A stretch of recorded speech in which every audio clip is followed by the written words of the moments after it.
welcome back to another video.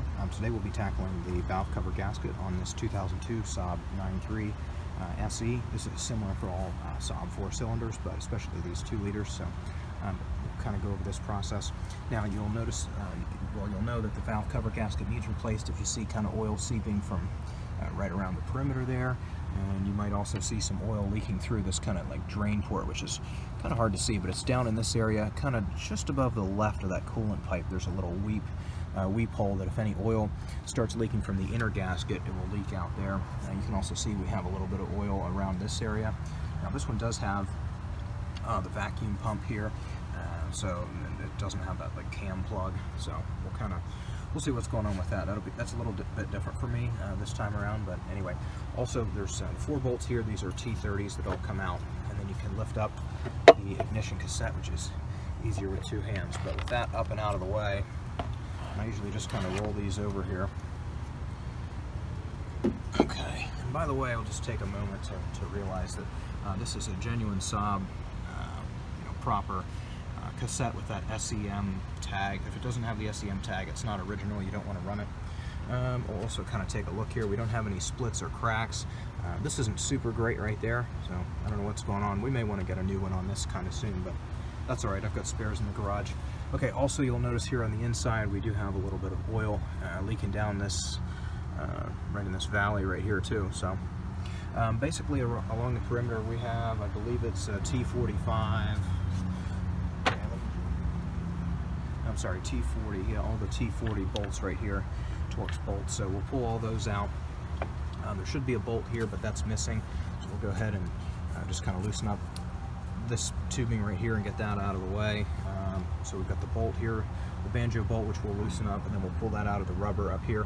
This one should flex, and then we'll just go around and remove the series of bolts, which are going to be all around the perimeter here.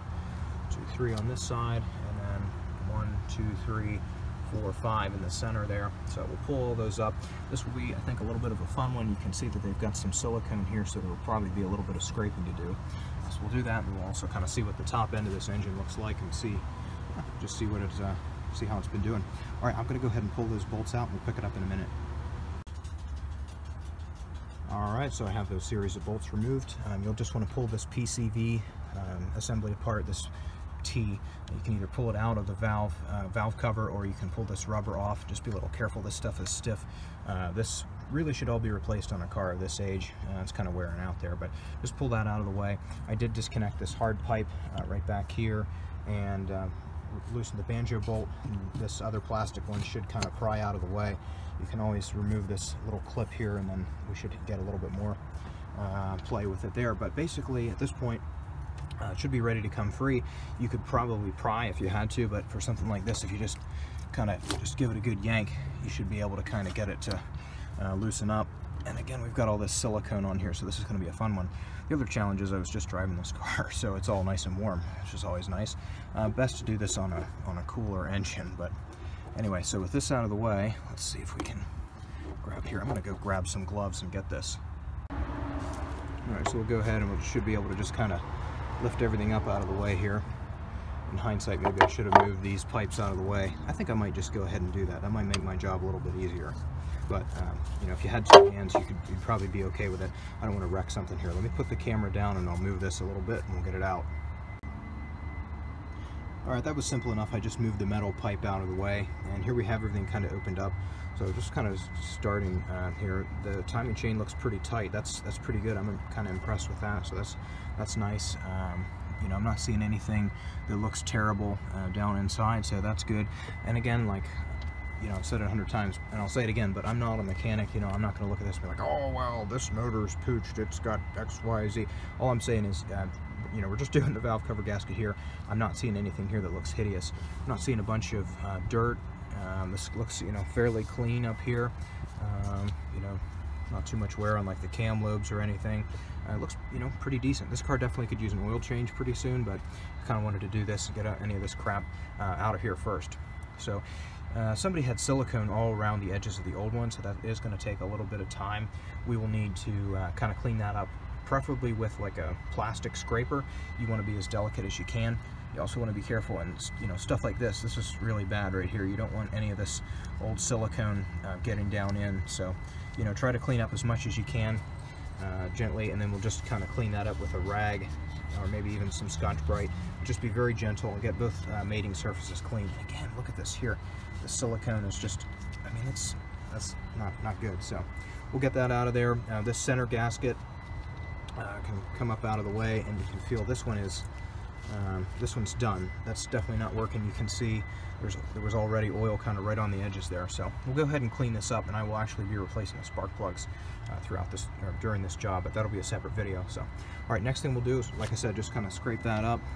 Here's the valve cover gasket itself, and so it kind of sits down in this valley right here, and then you have these little plug pieces here that kind of fill around the camshaft.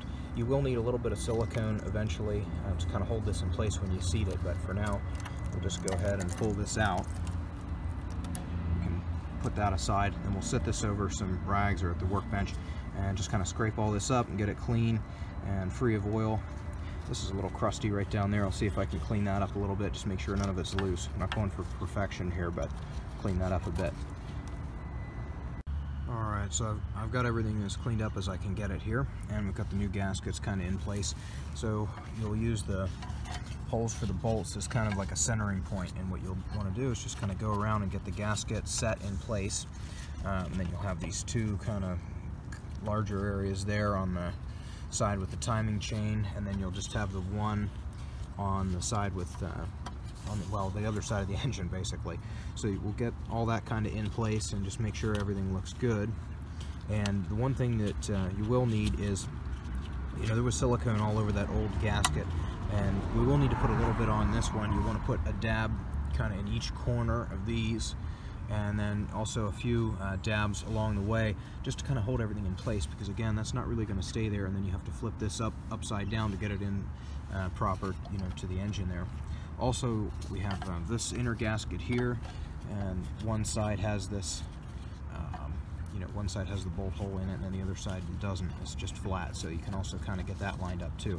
But basically, we'll do that, and then dabs of silicone as needed to kind of hold everything in place between the gasket and the valve cover, and then we should be able to flip it up and get it in place and get everything tightened down. So let me get this kind of all lined up, and then when that's done, we will put it back on the engine. We'll take a look and then put it back on the engine, I should say. Alright, so I have everything in place here. We have the new gasket in with my dabs of high temp silicone around the edges. I've got everything set kind of there in the middle as well, so everything should stay when we go to put all this back in. The only thing is, we'll just want to let this sit like 10 minutes for that silicone to start setting up, and then we'll be ready to put it back in.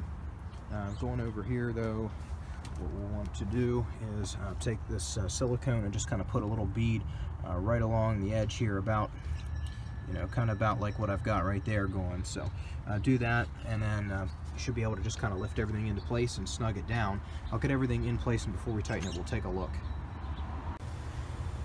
So with the silicone done in the right manner that I kind of showed there, or something similar, the gasket should stay in place. So like I said, just kind of put the silicone around the RTV around the corners there, and then you should just be able to kind of get it in place. And then right before you sit it down, I try to like hold it with one hand and just just run my finger around the edge, just make sure everything's still kind of in place. And you want to sit it down, kind of put a little pressure on it, just make sure everything's seating evenly, and then you can go around and tighten it. So I've got 4 bolts in right now, so I was tightening this one a little bit, then that one, and put this one in, and then this one, and then you'd want to kind of do like a star pattern back and forth, inside and out, and just kind of get everything snugged down. You should probably use a torque wrench for this. I generally just kind of do it by hand and just just get it snug, and you should be good. And then you can go around if you want and just kind of, I sometimes just clean up the silicone a little bit there, but basically that's it. I actually got the hose reconnected here, so let me go ahead and run these bolts back in, and yeah, and we'll get these pipes secured, and then we should just about be done. Alright, so as long, there is really no visual difference, but everything is back together there. So I did tighten everything down, kind of going around in a series, just getting everything snug. So at this point we just have to get the direct ignition cassette back in, run in the 4 T30 bolts or Torx bolts on the top, But otherwise, I've got this metal line back in. We'll just need to tighten down this 13mm banjo bolt right there. Just don't forget about the 2 copper crush washers on top and bottom. I've got the rubber reconnected back here underneath these hoses. I've got the PCV grommet and everything back together there. So I'll just need to find a bolt for this one here because that was missing, and we'll be good to go. So there you have it. Again, this maybe even not even the right way to do it. This is just the way I do it, and generally really don't have a problem with it. So there you have it. All right, thanks for watching.